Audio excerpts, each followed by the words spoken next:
नमस्कार. आपण ऐकत आहात चैत्राली यमकर लिखित राजवीर मल्होत्रा भाग 22. कॅन्टीनमधील त्या स्फोटक खुलासानंतर मॅट्रिक्स कॉलेजच्या भिंतींनाही जणू कान फुटले होते. राजवीरने रोहितला सत्य सांगितले होते, पण त्या सत्याचा भार रोहित पचवू शकेल का हा प्रश्न राजवीरला छळत होता. त्या रात्री राजवीरला झोप लागली नाही. त्याने श्रीनिकाला अनेक मेसेज केले, पण ती अस्वस्थ होती. तिला भीती होती की रोहित आता हे सत्य सर्वांसमोर ओरडून सांगेल. दुसऱ्या दिवशी सकाळी जेव्हा श्रीनिका कॉलेजच्या पार्किंगमध्ये आली, तेव्हा तिचे पाय लटपटत होते. तिला वाटले होते की आज प्रत्येक विद्यार्थ्याच्या नजरेत तिला स्वतःबद्दलचे प्रश्न दिसतील. पण वातावरण विचित्रपणे शांत होते.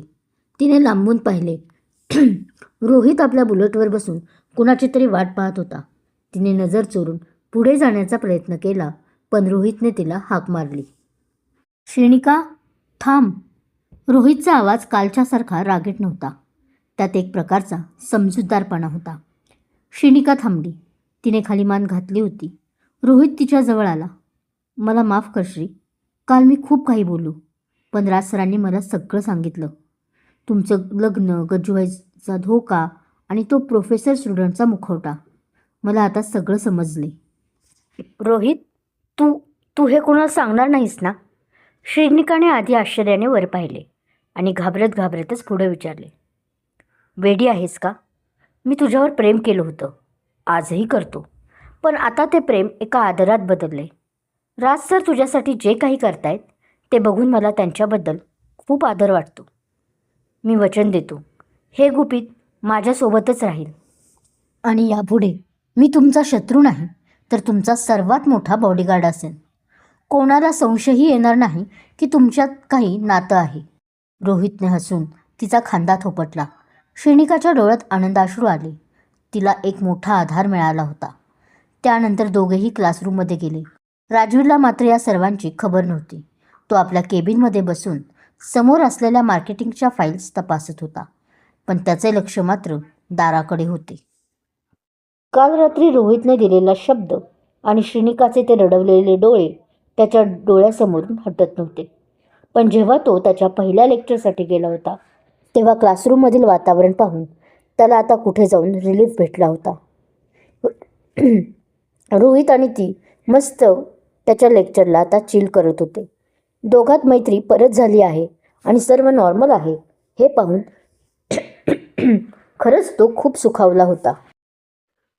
त्या दोघांनी त्याला डोळ्यांनी आता सर्व ठीक आहे असं खुणावले होते, तर तिने नजरेनंच त्याला सॉरी म्हणूनही खुणावले होते. जे ती वेडेपणा करत होती. आपल्या 3 बोटावर तिने आय लव्ह यू असे लिहिले होते पेनाने, आणि तेच त्याच्यासमोर करत होती, ज्यामुळे आता राजला घाम फुटला होता. पण तिची एवढी डेअरिंग बघून सुखावलाही होता. त्यानं असं कधी तिच्याकडून इमॅजिन केलंच नव्हतं. दुपारच्या सुमारास कॉलेजच्या गेटवर एक रेड फरारी जोरात येऊन थांबली. त्या गाडीचा आवाज ऐकून अर्धे कॉलेज खिडक्यांमध्ये जमा झाले. गाडीतून एक अशी स्त्री उतरली जिला पाहून कोणाचेही डोळे दिपतील. उंच टाचांच्या चपला, काळी स्लिट कट असलेली डिझायनर साडी, गळ्यात हिऱ्यांचा हार आणि डोळ्यांवर महागडा गॉगल. ती डौलाने चालत थेट प्रिन्सिपलच्या केबिनमध्ये गेली. थोड्याच वेळात ती कॉमन स्टाफ रूममध्ये आली.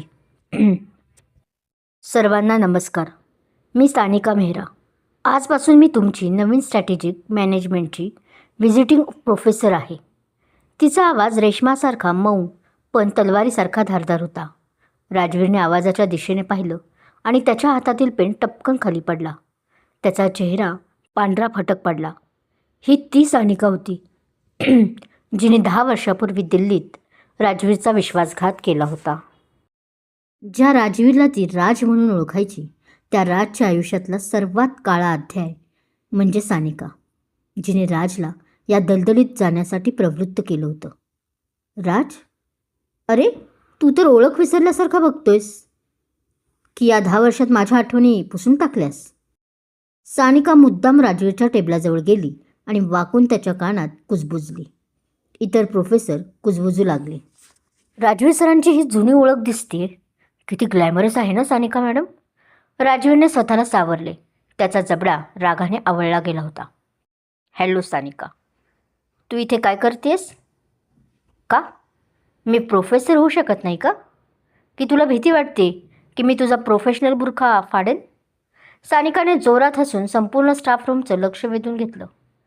चिंता नको करू राज, मी इथे फक्त काम करायला आली आहे आणि कदाचित जुन्या हिशोबांची वसुली करायला. सानिकाच्या एंट्रीने कॉलेजमध्ये जणू भूकंप आला होता. ती फक्त प्रोफेसर नव्हती, ती एक मायावी स्त्री होती. तिने येता क्षणी राजवीरच्या आसपास घिरट्या घालायला सुरुवात केली. लेक्चर संपवून राजवीर जेव्हा कॅन्टीनकडे जायला लागला होताच तेव्हा नेमकं सानिकाने मुद्दाम त्याचा हात धरून त्याला बाजूला नेलं. श्रीनिका सर्व लांबून बघत होती. तिला कर्जतचे ते सुंदर क्षण आठवत होते जिथे राजवीर फक्त तिचा होता. पण या सानिकाला पाहून तिच्या मनात मस्तराची आणि भीतीची भावना जागी झाली होती. बन्या, ही सानिका मॅडम कोण आहे रे? राज सरांशी त्या इतक्या फ्री कशा काय वागतात? श्रीनिकाने अस्वस्थ होऊन विचारले. बन्याने माहिती काढली होती. श्री, असं कळते की ही सानिका मेहरा दिल्लीच्या एका मोठ्या राजकीय घराण्यातील आहे आणि तिचा आणि सरांचा काहीतरी जुना राडा आहे. सर तिला टाळण्याचा प्रयत्न करतात, पण ती त्यांना सोडायला तयार नाही आहे. श्रीनिका त्यानंतर आपल्या लेक्चरसाठी वर्गाकडे जात होती. कर्जतच्या आठवणींनी अजूनही तिच्या मनात घर केलं होतं. पण सानिकाच्या एंट्रीने तिला असुरक्षित वाटू लागलं होतं. अचानक सानिका तिच्यासमोर आली. हाय श्रीनिका, कशी आहेस? सानिकाने तिचा रस्ता अडवला. मी ठीक आहे मॅडम, प्लीज मला लेक्चरला उशीर होतोय. श्रीनिकाने बाजूने जाण्याचा प्रयत्न केला. अगं थांब, राजवीरबद्दल काही गोष्टी तुला माहिती असणं गरजेचं आहे. तुला माहिती आहे का, तो दिल्लीत असताना कोणाशी तरी एंगेज होता. त्याचं लग्न ठरलं होतं. सानिकाने बॉम्ब टाकला. श्रीनिका थांबली. तिचे हृदय धडधडू लागले. मला त्यांच्या पासशी काही देणं घेणं नाही आहे मॅडम. असायला हवं गं, कारण तो ज्याच्याशी एंगेज होता ती मुलगी मीच होते. सानिकाने खोटं हसून सांगितलं. राजने सोडासाठी माझा वापर केला आणि मला सोडून दिलं. तो फक्त स्वतःचा विचार करतो. आज तो तुला जपतोय ना, कारण त्याला तुझी गरज आहे. ज्या दिवशी त्याचं काम संपेल तो तुलाही विसरून जाईल. श्रीनिका सुन्न झाली. राजवीर आणि सानिकाचं इतकं जवळचं नातं होतं. सानिका तिथून हसत निघून गेली. पण श्रीनिकाच्या मनात शंकेची पाल चुकचुकली. तर दुसरीकडे सर्व टेन्शन संपल्याच. राज मस्त शिळ घालत असाइनमेंटच्या वह्या तपासत होता. तितक्या स्टाफरूमच्या दारावर एक जोरात टकटक झाली आणि कोणतीही परवानगी न घेता सानिका मेहरा आत शिरली. हातात एक महागडी पर्स आणि चेहऱ्यावर एक विजयी हास्य. कमीन सानिका, पण तुला कोणी सांगितलं की तू परमिशन शिवाय आत येऊ शकतेस? राजवीरने फाईल बंद करत करड्या आवाजात विचारले. सानिका हसली. ती खुर्चीवर रेलून बसली आणि तिने आपला पाय दुसऱ्या पायावर टाकला. राज, विसरलास का? दिल्लीत तुझ्या बेडरूममध्ये शिरतानाही मी कधी परमिशन घेतली नव्हती.